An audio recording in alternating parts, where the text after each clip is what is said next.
everybody, and welcome back to the Craftinomical SMP server. My name is Naragath, and we are playing FTB's Revelation. In the last episode, we got some of our auto-crafting up and running, and we got a void ore miner up and running. Now, in between episodes, I've been doing a lot of AFKing, and I upgraded a couple of them, which I'll show here in a bit. But I've also done some other minor work here. The first one you would have heard. I got a deconstructor, a constructor, and a block placer here. This is also I can fortune up like the diamonds, the emeralds, the quartz, draconium, and the reason why I have a constructor and a block placer is unfortunately the constructor only allows one kind of block for it to place. It can place pretty much any block, but it can only do one at a time, unfortunately. So that's why I have the block placer back here with an exporter for the various other kinds of ores that I want to fortune up. I don't have coal on there because right now I don't need coal. If I do end up needing coal, then that's the way I'll do it. It's nice, it's automatic, and yeah, kind of cool to look at too. And I'm leaving the constructor in there because, well, it's cool to look at. So yeah, I could have done multiple constructors and deconstructors, but I figured that was a better solution. So anyway, in here I've done a little bit of rearranging. As you can see, I went ahead and did the storage monitors like I had mentioned all along the wall. I think this actually does look really cool, especially with how I've laid out most of it. There'll still be some tweaks that I need to do here. There's been a couple items that I actually do want to track that don't have up here. So like I might be removing the ardite and cobalt since I don't really use them anymore. So I may go ahead, take those off, and put some other items up there that I want to track, specifically Nuclearcraft stuff, which is one thing I'll be getting into today. But anyway, move my grids and controller over there with disk drives over here. I also crafted another storage disk here, the top tier one. So yeah, I got some more storage in here. This one is all full of 64K drives.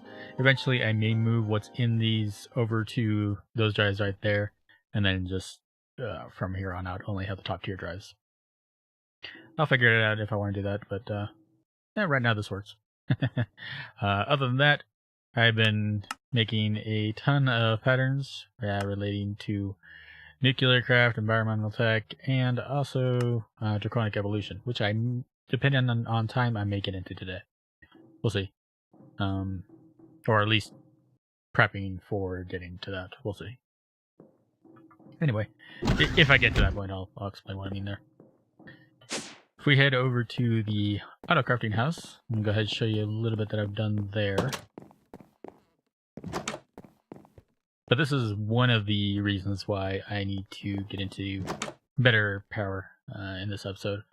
Or at least see if Nuclearcraft will be better power for me. But anyway, I got a few material stoneworks factories in here. I got this one here for silicon, this one here for glass. That one back there is for sand. And then over here, I have a igneous extruder and a lava fabricator. And this thing is probably the main reason in here where I need to get better power production. If you don't know what a lava fabricator does, is it makes lava from power. So pretty simple, but it takes a lot of power. We're talking almost 500,000 RF per tick is what it can do up to. By default, without any upgrades, it's like 200,000. So either way, even with just the basic lava fabricator with no upgrades, it takes more than that power cell that I have down below can transfer. So yeah, I'm going to work on that today. And then this igneous extruder, it allows you to do various things with lava and water, specifically like create obsidian, which is what I'm mainly using it for. So that I have a reliable source of obsidian, so I can make obsidian dust when I need to make hardened glass. So yeah. Other than that, I've just been adding more patterns to it. Down here, I added one more machine here to take care of my niter. So as long as I have less than 2,000 niter, this exporter is exporting the sandstone and pulverizing it with maxed upgrades, basically. And I may switch that last speed upgrade to the secondary output one, as I don't really need it to be real fast. So, yeah. Anyway, other than that, up here, have a little room here with a bed, and then a couple of access points to crafters so I can put in more patterns as I need them. So, yeah, that's mostly what I've done here. So, now let's head down to the void miners. Okay, so at the end of the last episode, we had one tier 1 void miner up and running. Since then, like I mentioned, I've done a lot of AFKing. I got 8 void ore miners and 1 void resource miner. The void resource miner is only here to get mica, which is needed for making the upgrades for, or the modifiers for void ore miners. So that's the only reason why I got that. Otherwise, wouldn't have a need for it. But anyway, I have a tier 3 void ore miner. I'm about ready to make a tier 4. I'm just waiting on a little bit of palladium, and then I'll have a tier 4 void ore miner ready. Then I got 2 tier 2s, and then the rest are tier 1s. I may be upgrading these to tier 2 this episode or in between episodes. We'll see. It depends on how well the power generation goes as far as upping it. I may just resort to making a big reactor or extreme reactor. I may resort to that depending on how Nuclearcraft goes. I don't know yet. Unfortunately, with Nuclearcraft, when it comes to guides and information on it, most of what I was finding was way out of date. So, yeah, it's going to be an interesting exercise. So, I think the way I'm going to be doing a lot of this episode is going to be a lot of progress updates, letting you know where I'm at, and then we'll go from there. Probably going to be filming this over several days. But anyway, as far as the Nuclearcraft stuff goes, with the exception of the reactor, of course, I'm thinking like a Nuclearcraft fabrication room, I guess you could call it. I'll be putting in, I think here. Yeah, I think that'll work out pretty good. I just covered this guy up, but I think I'm gonna go ahead and uncover it. I may even make it bigger, because I think I'm gonna need a few different machines. I've already made a couple, and I need to put these in and get these running before I can move on with that. So I'm going to go ahead and get started on that, and I'll bring you guys back in when I have some progress done.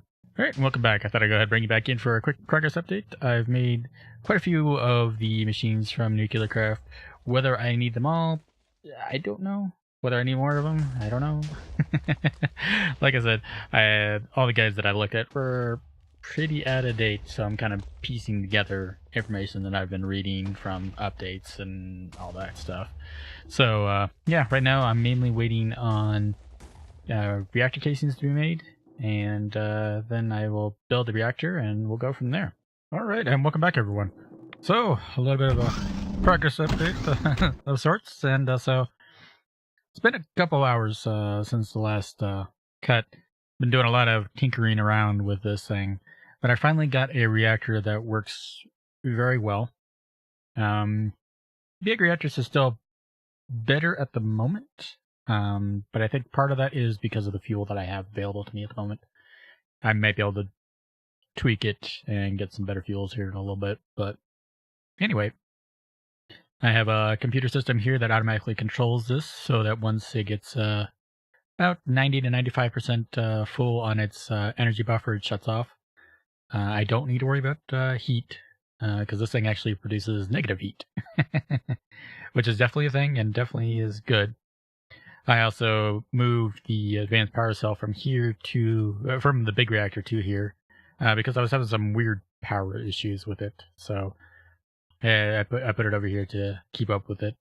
And then I have an exporter here that's exporting HEU 235 fuel, which of course isn't the best fuel, for Nuclearcraft, but it's about the best that I can create reliably and on demand right now.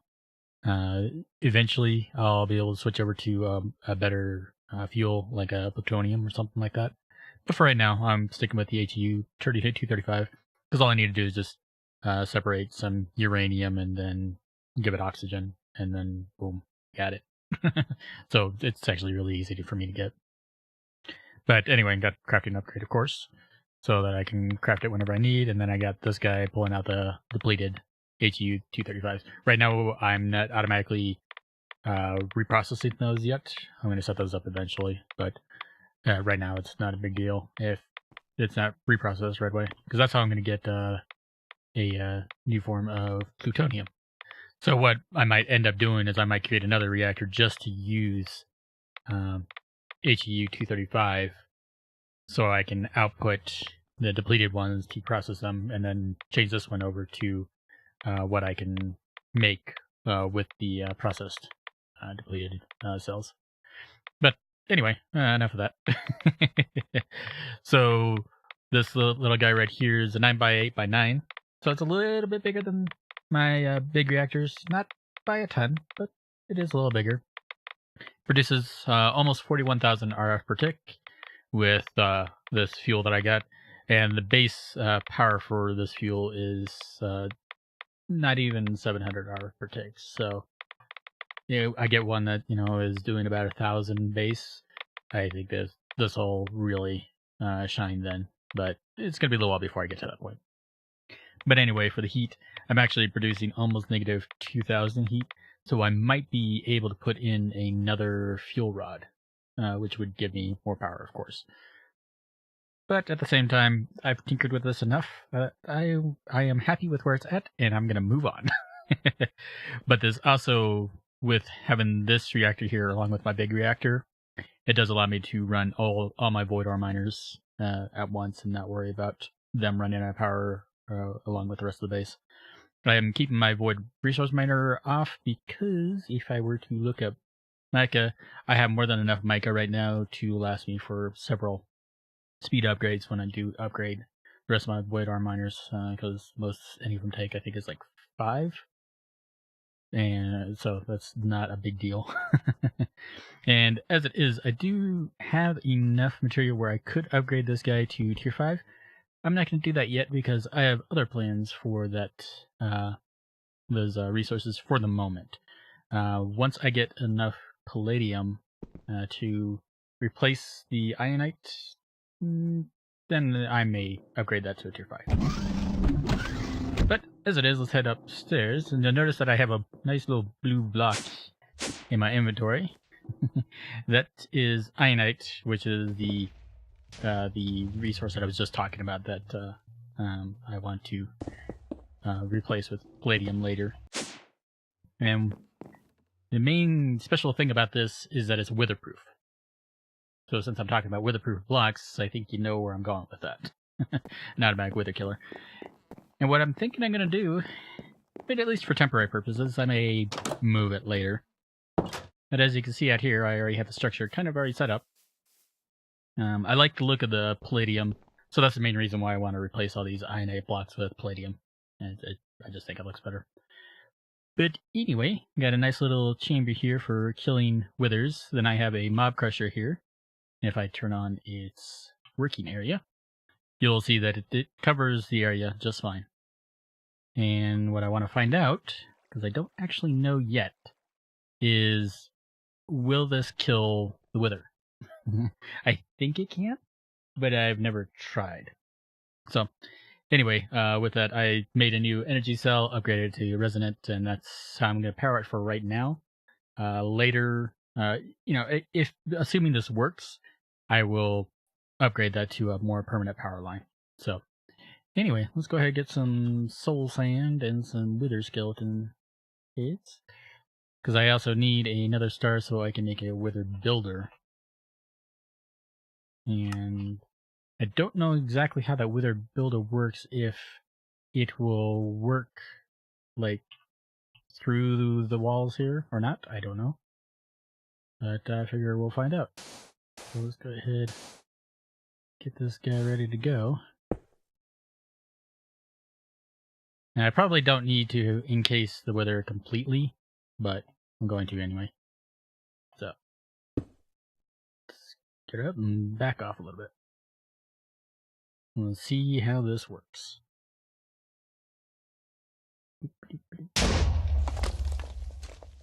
Well, that answers that question. Very nice. Okay. All right. I'm not upset with that at all. So now what I need to do, I need to look up how to make a wither builder. Okay. Looks like I'm just short on machine frame. Not a big deal. Alright, so let's go ahead and take a look at this guy.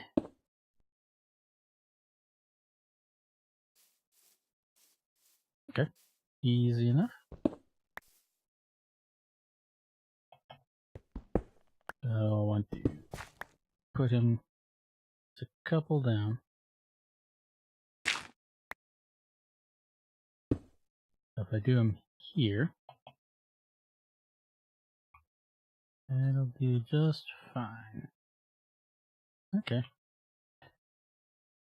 So then the next part will be to feed it the items as well as power. So I'm going to get both of these hooked up to power and items, and I'll be back with you guys in just a sec.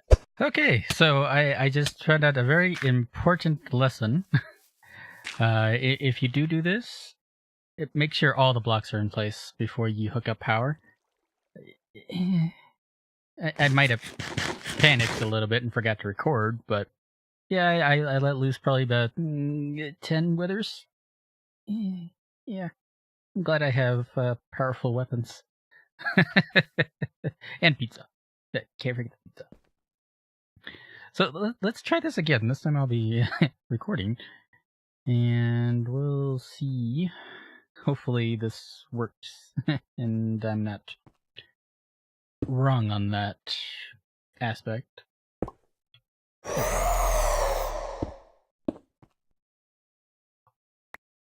Okay. So far they're not escaping like they were. And what I had happen is they were spawning and doing that. Yeah.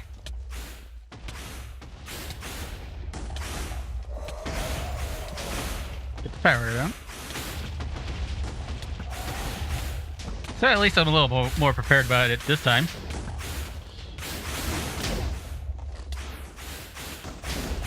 So last time this happened, I didn't have my bow or my sword on me. So, yeah.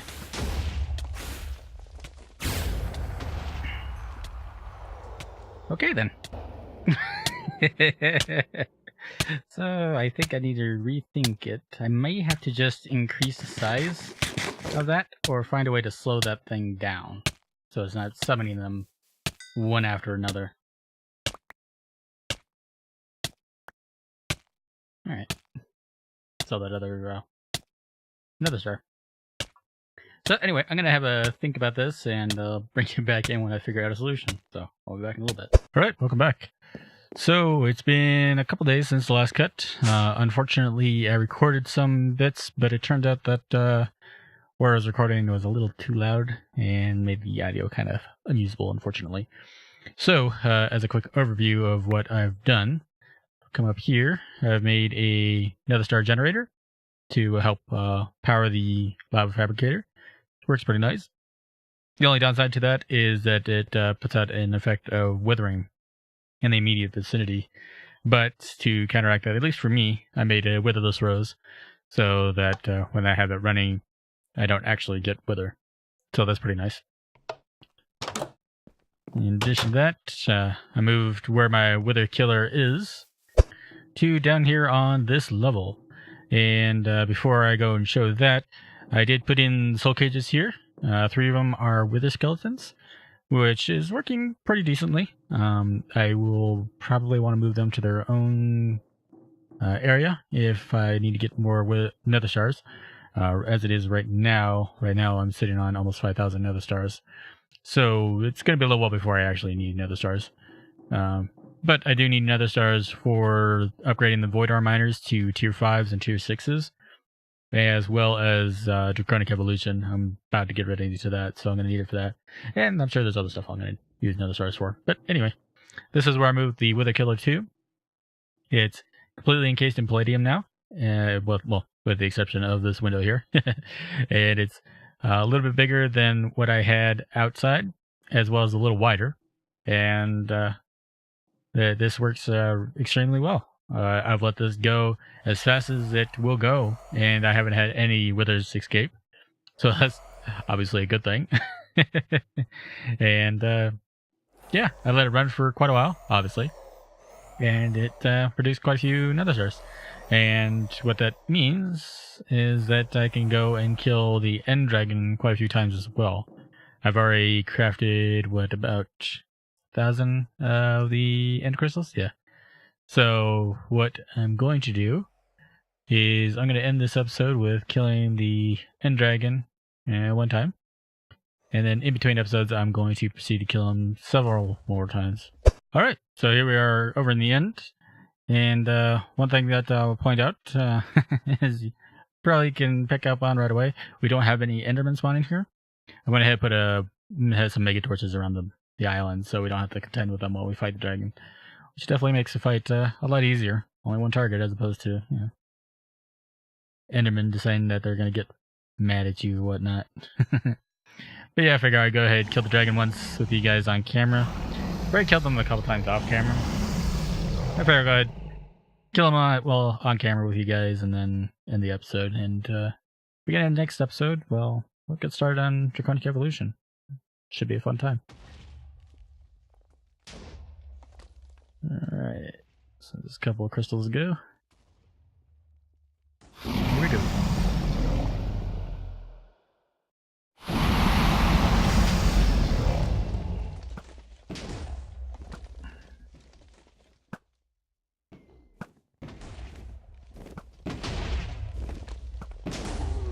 Alright, there we go. So as you can see with my bow, it's not that big of a deal for me to kill the end dragon. And I figure in between episodes, I'll probably do it, a couple times in between episodes. At least 100, I'm thinking. But as it is, it's going to be it for me for this episode. So hopefully you guys enjoyed it. If you did, make sure to hit that like button. If you're not already, consider subscribing. You can follow me on Twitter the next time I upload. Until next time, guys. Have a good one.